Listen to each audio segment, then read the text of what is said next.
अस्सलाम वालेकुम जी, कैसे हैं आप सब। आई होप आप सभी अच्छे होंगे, अपने अपने घरों में हंसते और मुस्कुराते होंगे। अल्लाह पाक आप सबको हमेशा खुश रखे, हर बुरी नज़र से और हाजिर से महफूज रखें, आमीन सुमा आमीन। तो जी आज बिना टाइम वेस्ट किए हम सीधा रेसिपीज़ की तरफ आएंगे। बीच बीच में बहुत सारी आप लोगों के साथ बातें भी करूँगी और जो भी आज की दावत से रिलेटेड हो गया या फिर मैंने क्या सोचा हुआ था और क्या ये सब चीज़ें जो भी थी आपके साथ बीच बीच में शेयर करती जाऊँगी। खैर जी अभी मैं बनाने लगी हूँ यहाँ पे शामी, और शामी की ये वाली जो रेसिपी है थोड़ी सी अलग होगी। पहले मैं शामी जो बनाती हूँ उनकी रेसिपी अलग होती है, वो भी बहुत मज़े के बनते हैं, लेकिन ये भी इंशाल्लाह बहुत ये थोड़े से बाज़ारी टाइप के शामी मैं बनाने की कोशिश कर रही हूँ। अच्छा, सबसे पहले मैंने 1 किलो दाल ली थी, उसको भिगोकर मैंने रख दिया था 2-3 घंटों के लिए। उसके बाद मैंने दाल ले ली, उसमें मैंने 2 बड़े साइज़ के प्याज डाल दिए। फिर मैंने एक शामी मसाले का पैकेट डाला। उसके अलावा मैंने इसमें डाल दिया था जनाब कुटी हुई लाल मिर्च डाली हैं, पिसा हुआ सूखा धनिया डाला था, लाल मिर्च मैंने डाल दी थी और इसके अलावा नमक मैंने डाल दिया हस्बे ज़ायक़ा। ठीक है, सारे मसाले आप अपने हिसाब से जो हैं वो अपने जितना भी आप स्पाइसी खाते हैं, कम खाते हैं, वो उस हिसाब से आपने डाल देने हैं।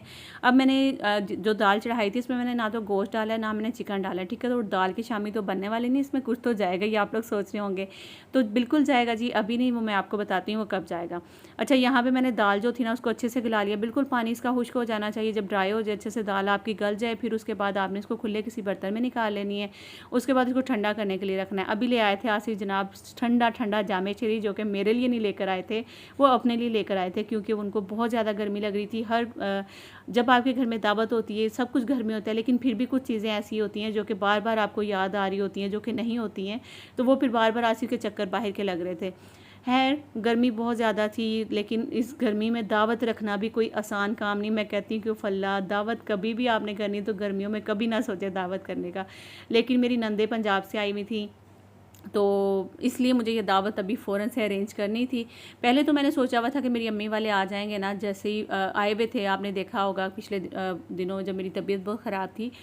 मेरी अम्मी भी आई हुई थी, मेरी सिस्टर भी आई हुई थी, मेरे भाई भी आए हुए थे, तो मैंने यही सोचा हुआ था कि इनकी दावत एक साथ इकट्ठी करेंगे ना, लेकिन फिर मैं नहीं कर पाई थी। उसका रीज़न यही था कि आसिफ को अचानक जो है वो मुल्तान जाना पड़ा था, और वहाँ जब वो गए तो उन्होंने बड़ी कोशिश की कि मैं टाइम से वापस आऊँ, लेकिन वो काम ऐसा था कि उनके दिन लगते गए उनके तकरीबन 15 दिन से ऊपर ही लग गए थे। फिर अम्मी लोगों के वापस जाने का टाइम आ गया, तो मेरी अम्मी और मेरे बहन भाई वापस चले गए थे। अभी मेरी नंदे तो इधर ही थी, बकरा ईद गुजरी, तो उसके बाद हम लोगों ने सोचा कि चले इनकी दावत रख देते हैं। तो वरना मेरा यही प्लान था कि हम लोग सारे जो है ना, वो अम्मी भी इधर ही थी, बहन भी आई हुई थी, तो मेरा यही प्लान था कि सबकी दावत एक साथ करूँगी। चले कोई बात नहीं, अभी वो लोग तो चले गए थे। बाकी अभी यहाँ पर मैं साथ साथ दूसरे काम भी जो ज़रूरी थे वो भी करवाती जा रही थी। अदरक लहसुन का पेस्ट ख़त्म हुआ था, वो बनवा लिया मैंने। साथ चिकन जो था वो बॉईल होने के लिए रख दिया था शामी के लिए। तो आप लोग सोच रहे होंगे ना कि दाल के शामी बना रही है। ये देखें, अभी मैंने चिकन जो बॉईल किया हुआ था उसके बिल्कुल रेशे रेशे मैंने अलग कर लिए थे इसी तरह से। अब इस टाइम पे हम दाल में जो है ना इनको ऐड करते हैं। ठीक है, जब दाल आपकी गल गई, बिल्कुल ठंडी हो गई, उसके बाद आपने चिकन बॉईल कर लिया, उसके रेशे रेशे से अलग करके उसके बाद आपने अच्छे से इसमें मिक्स कर देना है। अब लीव करें कि अभी ये थोड़े से ना, असल में आसिफ बोटी करवा के ले आए थे छोटी वाली, उनको लगा शायद मैं टिक्का शिक्का बनाने वाली हूँ या कुछ इस तरह से। उन्होंने चिकन की जो बोटी थी वो बहुत छोटी करवा दी थी। अगर थोड़ा पूरा सीने का जो पीस होता है वो पूरा हो तो वो उसके रेशे बहुत अच्छे थोड़े लंबे लंबे से बनते हैं, और शामी जब टूटता है ना तो उसमें वो रेशे नज़र आते हैं, तो वो बड़े खूबसूरत लगते हैं। तो आपने भी कोशिश करना है, अगर इस तरह से शामी बनाने लगे तो आपने जो सीने का पीस होता है ना चिकन का, वो पूरा लेके उसके बॉईल करके उसके लंबे लंबे से रेशे रखिएगा, फिर आप इस तरह से ऐड करिएगा, वो बड़े खूबसूरत लगेंगे। अच्छा, अब यहाँ पे आपने अपने हिसाब से शामी की आपने छोटा लेना है, बड़ा लेना है, या फिर वैसे मुझे लगता है कि नॉर्मल साइज़ के जो शामी होते हैं वो बेस्ट रहते हैं, आपने उसी साइज़ में शामी रखने हैं। अच्छा, पहले मैं थोड़े बड़े बना रही थी, फिर आसिफ ने कहा ये बहुत बड़े हो रहे हैं, एक काम करो ढक्कन लेकर आओ, तो ढक्कन पे मैंने शापर रखा, फिर उसके अंदर मैंने इसका थोड़ा सा करके इस तरह से मटेरियल जो भी था शामी का वो डालती गई। उसके बाद फिर इस तरह से शापर को थोड़ा सा खींच के बाहर निकाला और शामी बाहर आ गया। तो इस तरह थोड़ी सी आप शेप दे दें इनको गोल करके हाथ से, और बड़े खूबसूरत और जल्दी जल्दी से शामी हमारे बन गए थे। अच्छा, अब जब मैं शामी बनाकर बाहर निकली ना, तो यहाँ पर हरी मिर्चें और हरा धनिया वो किचन में पड़ा रह गया था, और मारिया यहाँ पर खड़ी हुई थी। तो मैंने कहा कि तुमने मुझे याद क्यों नहीं करवाया, तो मुझे कम से कम ला कर देती या बोल देती कि आप ही किचन में जो हरी मिर्ची और धनिया आपने क्यों रखा हुआ है। तो खैर फिर ये तो अब यहाँ पे रह गया था। अब ये उसमें वापस कह रही थी आप ये काम करते हैं सारे शामी वापस आप डालें उसमें, तो फिर ये डालकर फिर बनाते हैं। मैंने कहा रहने दो बीबी, मेरा आधा घंटा लग गया वहाँ पे बैठे बैठे। है जी, अब मैं आ गई थी अपनी नेक्स्ट रेसिपी की तरफ। ये मैंने 2 पीस ले लिए थे, आप देख सकते हैं चिकन के। इसमें मैंने थोड़ी सी अदरक लहसुन नमक डाल के इसको मैं बॉईल कर लूँगी अच्छे से। अभी मैंने इसके सारे के रेशे कर लिए थे अलग अलग। ठीक है, अब थोड़े से मैं इसमें आलू में डाल रही हूँ, थोड़े से मैं बकाया जो है ना वो बचा कर रख लूँगी। वो मैं किस लिए रख रही हूँ वो मैं आगे चलकर आपको बताऊँगी। जो थोड़े से मैंने इसमें आलू में डाले थे, क्योंकि हमारी दावत में बच्चे भी काफ़ी ज़्यादा है तो उनको बहुत अच्छे लगेंगे। चिकन पटाटो जो बॉल्स होती हैं ना वो बहुत मज़े की लगेंगी और बच्चों को पसंद भी आएंगी इंशाल्लाह। क्योंकि मैंने मेन्यू ही कुछ ऐसा डिसाइड किया था कि मेरी जो दावत है इसमें बच्चे भी हैं और माशाल्लाह बच्चे भी काफ़ी ज़्यादा हैं और बड़े भी हैं। तो मेन्यू ऐसा होना चाहिए जो कि बड़े भी शौक़ से खा लें और बच्चे भी शौक़ से खाएँ ना। तो इसलिए मैंने फिर ऐसा मेन्यू डिसाइड किया था। माशाल्लाह से आज के मेन्यू में आपको काफ़ी सारी रेसिपीज़ भी मिलेंगी। मतलब अगर मैं हर तरह की रेसिपी आपके साथ बात करूँ कि हमारे मेन्यू में टोटल कितनी चीज़ें हैं, तो तकरीबन 10 से 11 चीज़ें होंगी। अगर मैं छोटी छोटी चीज़ें भी ऐड करूँ, जिसमें ग्रीन टी हो गया या फिर रायता हो गया, सलाद हो गया, कोल्ड ड्रिंक्स हो गई, ये छोटी छोटी चीज़ें भी अगर मैं ऐड करूँ तो तकरीबन हमारी 11-12 जो आज की मेन्यू में जो रेसिपीज़ होंगी ना वो ये सारी होंगी। है हम लोग कोल्ड ड्रिंक को रेसिपी में नहीं ऐड कर सकते हैं, बाकी की जो चीज़ें हैं उसको कर सकते हैं, ठीक है। अच्छा, यहाँ पे जो चिकन के मैंने रेशे किए थे वो मैंने अलग कर दिए हैं। बाकी जो हमारे आलू थे उनको मैं अच्छे से ऐसे हाथ से तोड़ लूँगी और जो चिकन था ना वो भी इसमें मिक्स हो जाएगा। इसमें ज़्यादा चिकन ऐड करने की ज़रूरत नहीं होती है। इसमें थोड़ा सा भी आप इसमें रेशे डालेंगे ना तकरीबन आपकी ये छोटी छोटी सी बॉल्स बनेंगी और हर बॉल में जो है ना वो चिकन आ जाएगा। इसमें हमने बहुत ही कम मसाले डालने और यकीन करें ये बहुत ही बच्चों की पसंदीदा डिश बनेगी। लेकिन इसके साथ हुआ क्या था आगे मैं आगे चल कर ये आपको बताऊँगी। अच्छा, यहाँ पे मैंने सोचा थोड़े से जो है ना मैं रेशियो और ऐड कर दूँ इसमें तो मैंने वो और ऐड कर दिए थे। तो यहाँ पे मैंने ले लिए हैं जी बिल्कुल बारीक कटी हुई जो हरी मिर्चें थी, जो कि मैंने शामी में ऐड करनी थी, उसमें तो नहीं की, वो मैंने इसमें ऐड कर दी। थोड़ा सा मैंने हरा धनिया ऐड कर दिया है। अब मैंने इसमें पिसा हुआ सूखा धनिया ऐड कर दिया है, तकरीबन आधा चम्मच, ठीक है। उसके अलावा ज़ीरा पाउडर मैं थोड़ा सा ऐड कर रही हूँ। काली मिर्च आपने ले लेनी है, तकरीबन 1 चम्मच ले लेनी है, ठीक है।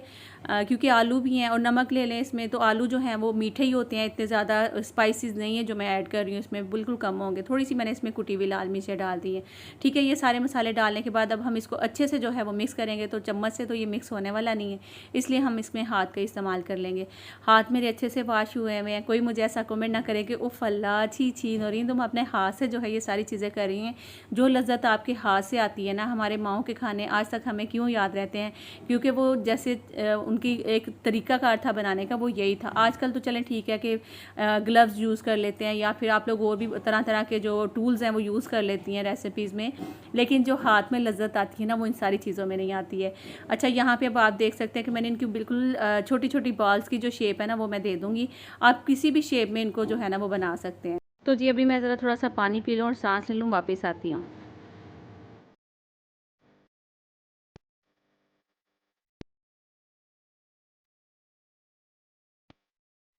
तो जी ये नेक्स्ट डे मॉर्निंग है, सुबह का टाइम है, क्योंकि ये मेरी 2 दिन की मेहनत है। एक दिन में मैंने ये सारी चीज़ें रेडी नहीं की हैं। जब आप हर चीज़ को तरीके से लेकर चलेंगे, मैंने वो चीज़ें पहले रेडी कर ली थी, जैसा कि आपने देखा कि मैंने शामी बना कर रख ली थी, मैंने चिकन पटाटो बाल्स जो हैं वो बना कर रख लिए हैं। इसके अलावा मैं अब नेक्स्ट डे मॉर्निंग में सुबह सुबह ही उठकर मैंने चने बॉयल कर दिए थे। उसके बाद मैं खीर बनाकर अब मैं फ्रिज में रख दूँगी ताकि ये अच्छे से ठंडी हो जाए।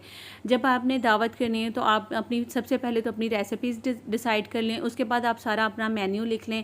फिर जो जो चीज़ें चाहिए वो मैंने आपने सारा देखा होगा कि मैंने कल की जो इससे पहले वाला व्लॉग था उसमें मैंने मेन्यू डिसाइड किया, जो जो चीज़ें मुझे चाहिए थी वो सारी लिख ली, वो मैंने मंगवा ली। अब मुझे पता चल गया था कि मैंने सबसे पहले रेसिपीज़ कौन सी रेडी करनी है, फिर कौन सी करनी है, फिर कौन सी करनी है और शाम तक मैंने क्या चीज़ें लेकर चलनी है। अच्छा, मैंने सुबह सुबह उठ के चने बॉयल कर दिए थे, रात को मैंने ये शामी बना दिए थे, चिकन पटाटो बाल बना दी थी। उसके अलावा जी मैंने जो चिकन मैंने वो बॉयल करना था वो भी कर दिया था। तो आप देख सकते हैं तकरीबन मैंने ऑलमोस्ट जो चीज़ें थी ना वो अपनी डन कर ली थी। अब नेक्स्ट डे जो था ना वो मुझे बस रेडी करना था। शाम तक मुझे तकरीबन आसिफ ने बोला था कि 8 बजे तक तुम्हारी सारी चीज़ें जो है ना वो रेडी हो जानी चाहिए। तो मैंने कहा कि इंशाल्लाह 8 बजे से ना सुई इधर होगी ना इधर होगी, तो आपका फ़िक्स टाइम पे सारा काम हो जाएगा। तो यहाँ पे मैंने ले लिए जी दूध के 2 डब्बे। तो अब मैं बनाने लगी थी खीर। मैंने ले लिए थे 1 कप से थोड़ा ज़्यादा चावल ले लिए थे, उनको मैंने भिगो दिया था। फिर मैंने काफ़ी सारा पानी डाल के उसमें चावल डाल दिए थे। चावलों का बिल्कुल अच्छे से हलवा, जैसे आप लोग देख रहे हैं कि चावल बिल्कुल उसमें पानी में नज़र ही नहीं आ रहे हैं, ट्रांसपेरेंट से लग रहे थे। तो बिल्कुल वो गल गए थे उसमें अच्छी तरह से। फिर मैंने 2 जो डब्बे थे ना वो दूध के इसमें डाल दिए। थोड़ा सा मैंने डब्बों में पानी डालकर वो भी इसमें ऐड कर दिया था और फिर इसको पकाना है। इतना पकाना है इस खीर को कि जब वो गाढ़ी होने लगे। अगर आप काफ़ी देर से पका रहे हैं और आपकी खीर लग रहा है कि वो गाढ़ी नहीं हो रही, फिर आप ले लीजिएगा 1 खीर मिक्स का पैकेट, फिर आपने इसमें वो ऐड कर देना, ठीक है ना। तो ये ऑप्शनल है, आप डालना चाहें तो डाल सकते हैं, अगर स्किप करना चाहें तो स्किप भी कर सकते हैं। वैसे डाल लें तो ज़्यादा अच्छा टेस्ट आएगा, ठीक है। तो फिर मैंने चावलों में जब दूध वगैरह डालने के बाद उसको काफ़ी देर तक पकाया, तो उसके बाद फिर मैंने 1 इसमें जो है ना वो पैकेट खीर मिक्स का डाल दिया था। अब मैं इसको मज़ीद और पकाने लगी हूँ। तो अभी जब तक मैं इसको पकाऊंगी तो साथ साथ मुझे दूसरी चीज़ें भी रेडी करते जाना था, क्योंकि इसके बाद मुझे रेसिपी जो डन करनी थी वो थी चना चाट की।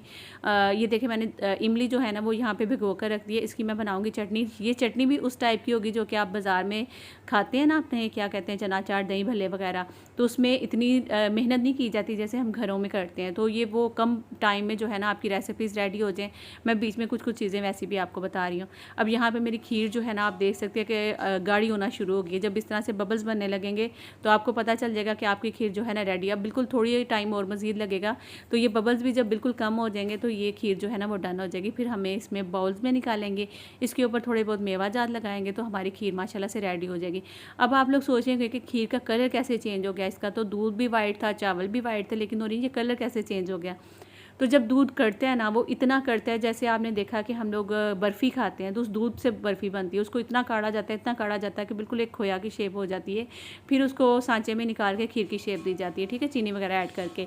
तो इसी तरह जब दूध को हम ज़्यादा काटते हैं, इतना काटते हैं कि उसका कलर चेंज हो जाता है, और खीर भी इतनी कोई मज़े की बनती है ना कि आपकी सोच है। तो आप लोग लाजमी ट्राई करिएगा और फिर मुझे कमेंट करके बताइएगा कि आपने अगर इस तरह से खीर बनाई है तो वो कैसी बनी, ठीक है। अभी यहाँ पे खीर दे के बिल्कुल थोड़ा और मज़ीद टाइम लगा और अच्छे से वो गाढ़ी हो गई थी।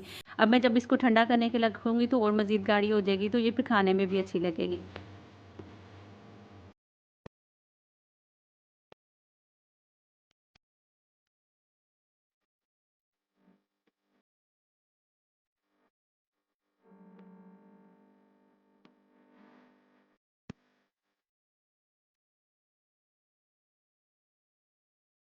अच्छा जी, तो अभी मैं क्या कर रही हूँ कि यहाँ पे खीर मैंने रख ली है। अब इसके ऊपर जो मेवा जात लगाने हैं जिससे इस खीर को चार चाँद लगेंगे, तो उसमें मैंने पिस्ता, बादाम, काजू वगैरह ले लिया था। साथ में मैंने कोकोनट का जो पाउडर सा होता है ना, क्रश किया हुआ जो कोकोनट है वो ले लिया, ठीक है। अब मैंने इकट्ठा बादाम, पिस्ता, काजू वगैरह जो थे इनको मैंने हल्का हल्का सा कूट लिया था, और कूटने के बाद मैंने इनको एक कटोरी में रख लिया। बाकी मैं थोड़ा थोड़ा सा इस तरह से करके ऊपर डालूंगी। आप चाहें तो खीर बनाते हुए इसमें भी ऐड कर सकते हैं और इस तरह से ऊपर भी लगा सकते हैं, ठीक है। तो मैंने इस तरह से सारे मेवे इसके ऊपर लगाने हैं। उसके बाद फिर ये जो क्रश किया हुआ हमारा कोकोनट पाउडर है वो भी इसके ऊपर लगाऊंगी, तो बस माशाल्लाह से हमारी खीर रेडी होगी। आप चाहें तो वो चांदी का जो वर्क मिलता है ना वो भी इसके ऊपर लगा के फिर उसके ऊपर ड्राई फ्रूट्स लगाएं, तो ये इसमें और ज़्यादा खूबसूरती आएगी।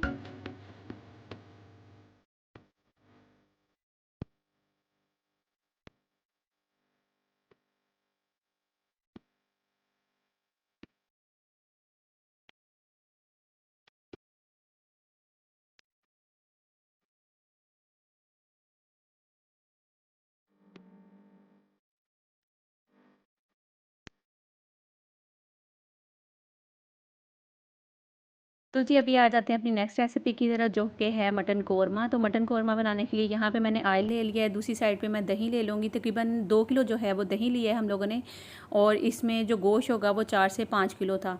तो सबसे पहले 2 किलो मैंने दही लिया है, क्योंकि मैंने ग्रेवी सी बनानी है, और ग्रेवी जो इसकी बनेगी गोश्त की वो दही में ही बनती है। दही आप ज़्यादा डालेंगे तो वो माशाल्लाह से तकरीबन 25 से 30 अफराद थे हमारे घर में, तो उस हिसाब से कोरमा माशाल्लाह से बहुत अच्छा बन जाएगा।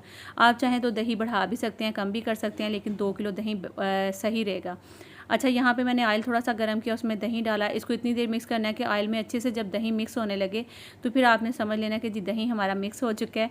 अब यहाँ पे आप देखें कि मैं इसको मिक्स करती जा रही हूँ, हिलाती जा रही हूँ। जब अच्छे से ये मिक्स हो गया, ये देखिए अब मिक्स हो गया। मैं इसमें जो है वो मसाले डालूंगी। तो सबसे पहले तो मैं कौरमा मसाले ही ले लेती हूँ, 2 पैकेट तकरीबन मैंने इसमें कौरमा मसाले के डाल दिए थे। आप चाहें तो घर से मसाले भी इसमें डाल सकते हैं, जिसमें सूखा धनिया हो गया, ज़ीरा पाउडर हो गया, नमक हो गया, लाल मिर्च हो गया, कुटी हुई लाल मिर्च हो गया, या फिर ज़ीरा पाउडर। इस तरह के जो भी मसाले आपके घर में पड़े हैं वो सारे इसमें ऐड कर दें, ठीक है। इलायची हो गई या फिर वो दालचीनी वगैरह, ये सारे ऐड कर दें। अच्छा, मैंने 2 पैकेट इसमें डाले थे कौरमा मसाला, क्योंकि माशाल्लाह कौरमा हमारा काफ़ी ज़्यादा बनने वाला था, तो इसलिए मैंने थोड़े से एक्स्ट्रा मसाले भी इसमें डाल दिए, जिसमें कुटी हुई लाल मिर्च डाल दी, पिसा हुआ सूखा धनिया डाल दिया, थोड़ा सा नमक डाल दिया, और खड़े गर्म मसाले मैंने वो ऐड कर दिए थे। अच्छा, जब 1-2 बॉईल आया उसके बाद मैंने ये जो गोश्त था वाश करके रखा हुआ था, तो ये मैंने इसमें डाल दिया। आप देख सकते हैं माशाल्लाह तकरीबन 4 किलो तो गोश्त होगा मेरे ख्याल में। अब मैंने उसको आँच थोड़ी हल्की करके ढक्कन रख के मैंने उसको पकने के लिए छोड़ दिया। अब जब तक वो पक रहा है तो हम आ गए थे एसी में, क्योंकि भाई गर्मी बहुत ज़्यादा हो रही थी किचन में, इतनी ज़्यादा गर्मी थी कि बस मैं आपको क्या ही बताऊँ।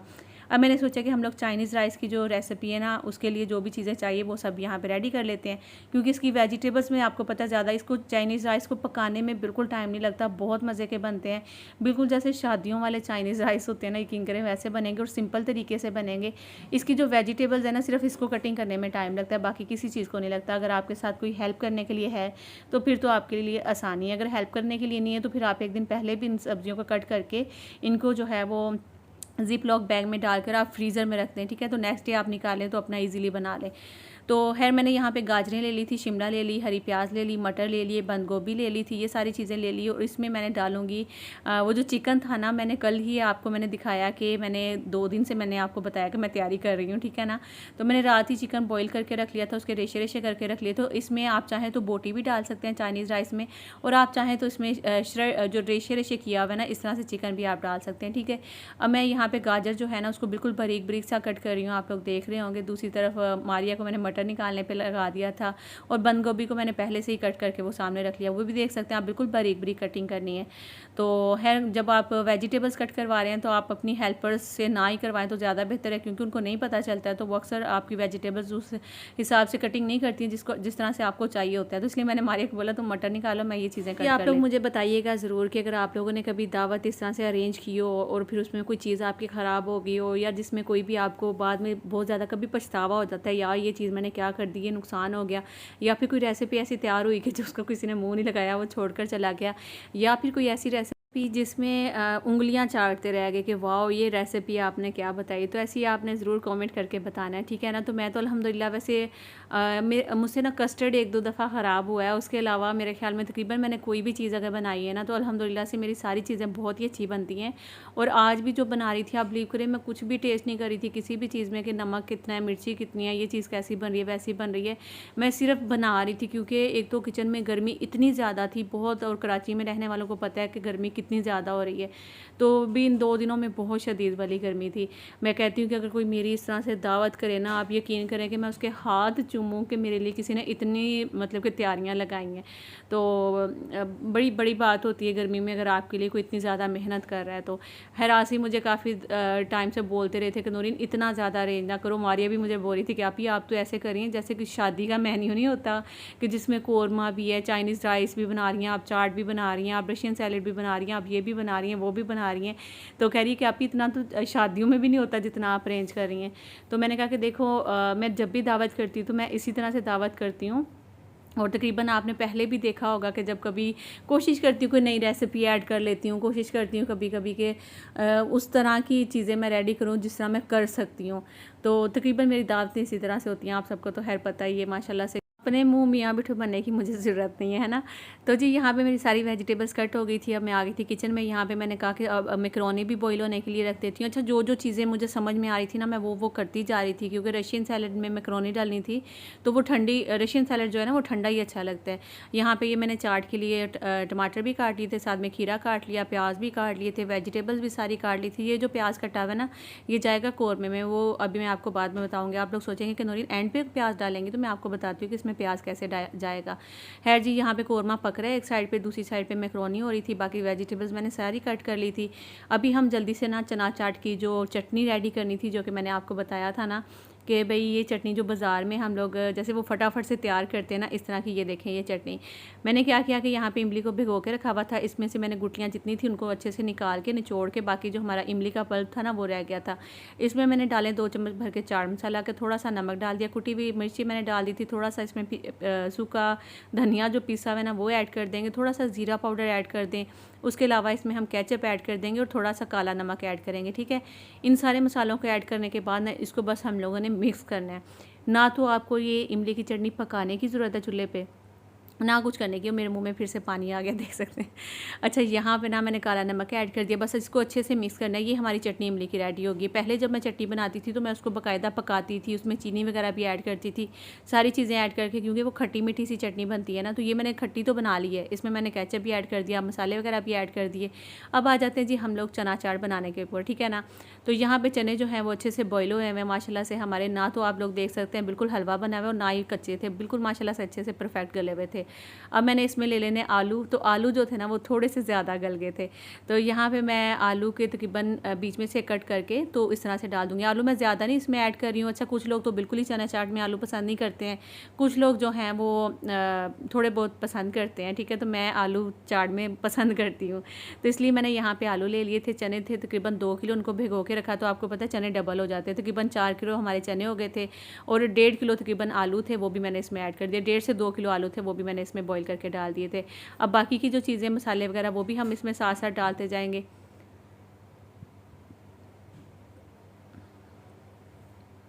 अच्छा, सबसे पहले मैं इसमें टमाटर जो है वो ऐड कर ली हूँ। टमाटर से मैंने बीज निकाल लिए थे ताकि उनका पानी ना निकले, और आपको पता है वो जो बीज होते हैं उनकी वजह से फिर पानी हो जाता है, वो अच्छा नहीं लगता। प्याज इसमें डाल दिए, हरी मिर्चें डाल देंगे, नमक डाल देंगे, और खीरे जो थे ना वो काट के रखे वो भी मैं इसमें ऐड कर दूँगी। ये सारी चीज़ें ऐड करने के बाद फिर जो चटनी बना के रखी है ना मज़ेदार सी, वो भी इसमें आधी मैं ऐड करने लगी हूँ, आधी मैं रख दूँगी। पहले इसको मिक्स करके देखेंगे। मसाले डाल रही हूँ, जिसमें मैंने सबसे पहले पिसा सूखा धनिया डाला है। उसके बाद हम इसमें डालेंगे जी नमक डाल देंगे और चाट मसाला डालेंगे, ठीक है। ये मसाले सारे डालने के बाद अब चीनी भी इसमें लाजमी ऐड करनी है, क्योंकि हमने इसमें इमली ऐड की है, हरी मिर्चें भी ऐड की हैं, तो चीनी जो है ना वो इसमें घुल जाएगी।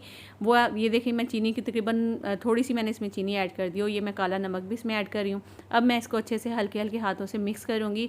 बिल्कुल वो नहीं, उस तरह से मिक्स नहीं करना कि आलू भी बिल्कुल टूट जाएँ, क्योंकि आलू थोड़े ज़्यादा गल गए थे।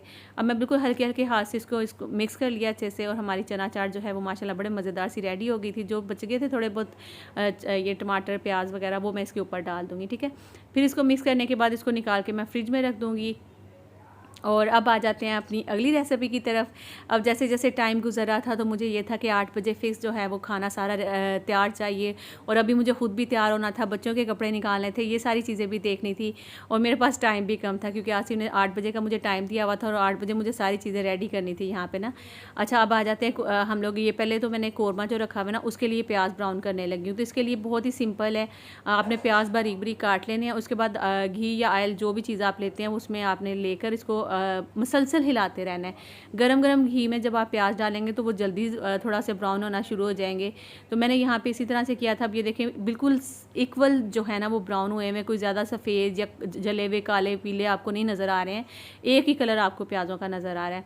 अच्छा, अब मैंने वो निकाल लिए थे इसमें से प्याज। उसी ऑयल में मैंने क्या किया जी, अब चाइनीज़ राइस जो है वो रेडी करने लगी हूँ। तो यहाँ पर मैंने लिया आसिफ की हेल्प, आसिफ को मैंने बोला कि आप चम्मच चलाते जाए, मैं चीज़ें डालती जाती हूँ। तो मैं सबसे पहले मैंने ऑयल में जो है ना जैसे गर्म हो गया उसमें मटर ऐड कर दिए, फिर उसमें मैंने गाजरें ऐड कर दी हैं। कुछ सेकंड के लिए आपने इसको पकाते जाना है और चीज़ें ऐड करते जाना है। इसमें मैंने बंद गोभी डाल दिए। अब मैं थोड़ी देर इसको भुनाई करने के बाद अब मैं साथ साथ मसाले भी ऐड कर रही हूँ। पिसा हुआ सूखा धनिया ऐड कर दिया मैंने, इसमें नमक ऐड कर दिया। अच्छा, आपने काली मिर्च ऐड कर देनी है और वाइट मिर्च भी इसमें ऐड कर देनी है। एक्स्ट्रा इसमें जो मैंने डाली थी ना वो कुटी हुई लाल मिर्च। कुटी हुई लाल मिर्च तकरीबन मैं हर चीज़ में ऐड करती हूँ, चाहे कोई सालन होता है, चाहे कोई चावल है, कोई भी चीज़ मैं उसमें कुटी हुई लाल मिर्च पता नहीं क्यों डाल देती हूँ, मुझे अच्छी लगती है। अच्छा जी, इसके अलावा हम इसमें डालेंगे सिरका। आपको पता है चाइनीज़ राइस, चाइनीज़ सॉल्ट जो है वो नहीं मिलता है बाज़ार में आजकल, तो उसके लिए आप जो चाइनीज़ राइस है उसमें चाइनीज़ सॉल्ट या फिर वो नहीं है तो सिरका आप ऐड कर दें, थोड़ी सी खटास लेकर आता है और मज़े के लगते हैं चावल। चाइनीज़ राइस ऐड करने के बाद मैंने इसमें शिमला भी ऐड कर दी है, हरी प्याज भी इसमें ऐड कर दी। बस अब इसकी थोड़ी देर भुनाई करेंगे। मसाले मैंने इसमें सारे डाल दिए हैं। अब जो मैंने चिकन बॉईल करके कल रखा था, आप लोगों ने देखा होगा, उसी चिकन की जो यखनी थी वो मैंने रख ली थी।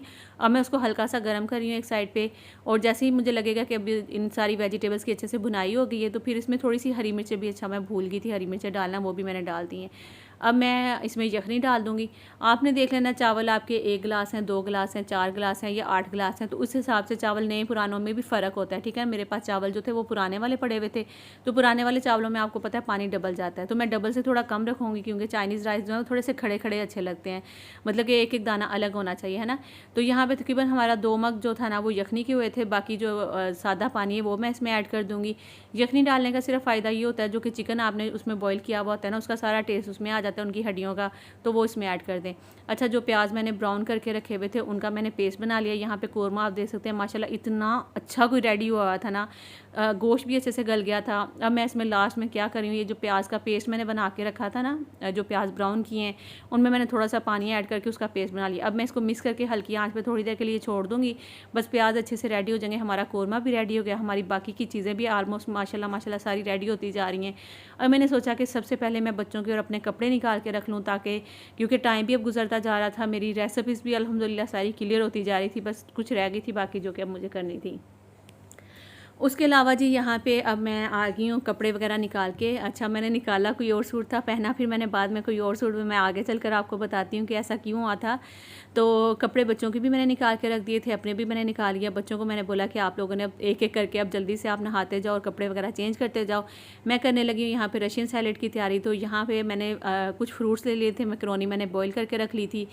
अच्छा, फ्रूट्स में आप अपनी मर्ज़ी के फ्रूट्स ले सकते हैं। कुछ लोग इसमें सिर्फ आप ये डालते हैं, एप्पल डाल लेते हैं, मैकरोनी डाल लेते हैं, या फिर कोई भी एक दो फ्रूट अपनी मर्ज़ी से डाल देते हैं। अच्छा, मैं यहाँ पे केले मैंने मंगवा लिए थे, आम मंगवा लिए थे, आड़ू मंगवा लिए थे, मैकरोनी थी, सेब था, और इसके अलावा अंगूर भी मैंने मंगवाए हुए थे।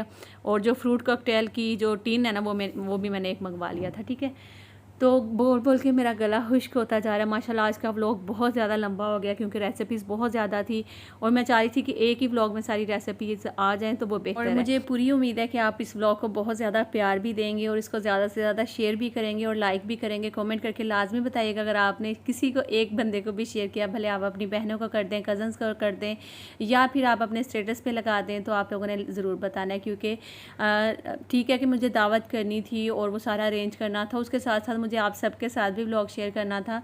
तो मैंने कहीं भी ये नहीं सोचा कि मैं आप लोगों को भूल जाऊं या किसी रेसिपी को छोड़ दूं। चले, मुझे पास टाइम कम है, मुझे ये सारी चीज़ें करनी है, तो मैं व्लॉग साथ में मैंने कंटिन्यू रखा था सारा। अच्छा, यहाँ पे सारी क्यूब शेप में मैंने फ्रूट्स काट लिए थे।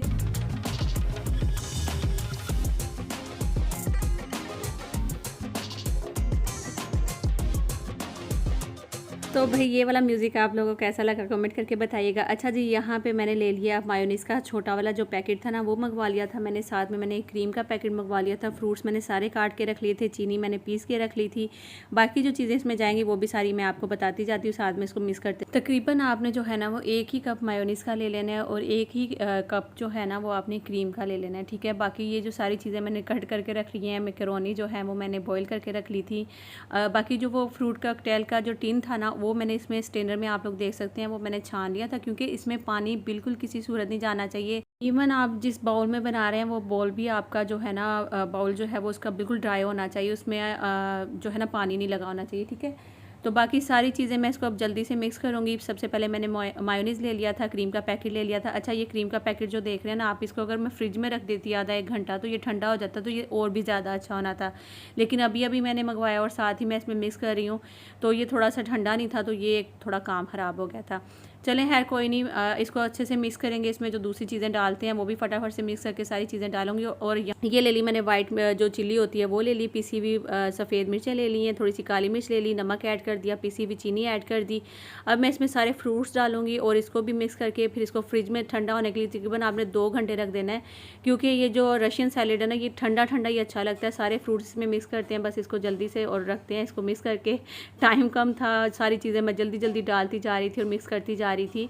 और ये वाला व्लॉग ना मेरा ख्याल में मैं यहीं तक एंड करूँ। कल का व्लॉग होगा इंशाल्लाह, वो जो आगे मेहमान आएंगे, सारी मेरी प्रेजेंटेशन जो भी होगी, जिस तरह से मैंने सारी चीज़ें अरेंज की, वो सब मैं आपके साथ शेयर करूँगी वो पार्ट 2 में इंशाल्लाह। ठीक है ना, यहाँ पे अब सारा जो खाने पकाने वाला था ना वो तो ख़त्म कर रही हूँ। नेक्स्ट पार्ट में जो है वो मैं रेडी भी हो जाऊँगी, फिर शामी वगैरह भी फ्राई कर लेंगे। बकाया जो चिकन बॉल्स बनाई हुई थी, पोटैटो चिकन बॉल्स जो हैं वो भी मैं फ्राई कर लूँ। मेरी इतनी मेहनत का फल आपने लाइक शेयर एंड सब्सक्राइब की सूरत में मुझे दे देना। ठीक है, पार्ट 2 का आप लोग लाजमी इंतज़ार कर दीजिएगा। इजाज़त दें, अल्लाह हाफिज़, अपना बहुत सारा ख्याल रखिएगा। बाय बाय जी।